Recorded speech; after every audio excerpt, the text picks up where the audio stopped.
वज़ीर आज़म शहबाज शरीफ दौरा कराची के मौके पर सिंध के सीनियर वज़ीर शर्जील इनाम मेमन के घर पहुंच गए। सिंध के सीनियर वज़ीर और सूबाई वज़ीर बराए इत्तलात, ट्रांसपोर्ट व मास ट्रांजिट शर्जील इनाम मेमन के आमद के मौके पर नायब वज़ीर आज़म इसहाक डार, वफाकी वज़रा मोहम्मद औरंगज़ेब, मुसद्दिक मलिक अता तारर भी वज़ीर आज़म शहबाज शरीफ के हमरा थे। सिंध के वज़ीर आला मुराद अली शाह और गवर्नर सिंध कामरान टिसूरी भी वज़ीर आज़म के हमरा सीनियर वज़ीर शर्जील इनाम मेमन के घर तशरीफ़ लाए।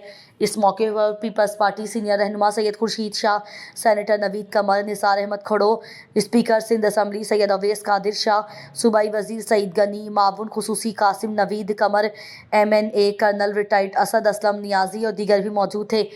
सीनियर वज़ीर शर्जील इनाम मेमन और उनके साहिबजादे रावल शर्जील मेमन ने वज़ीर आज़म शहबाज शरीफ का घर आमद पर गर्मजोशी से इस्तकबाल किया। मुलाकात के दौरान वज़ीर आज़म शहबाज शरीफ ने सीनियर वज़ीर शर्जील इनाम मेमन को पोते की मुबारकबाद दी। सीनियर वज़ीर शर्जील इनाम मेमन ने मेज़बानी का मौका देने पर वज़ीर आज़म शहबाज शरीफ का शुक्रिया अदा किया। खुशगवार माहौल में होने वाली मुलाकात के दौरान मुल्की व सूबाई सूरत हाल समेत दीगर उमूर पर गुफ्तगू की गई।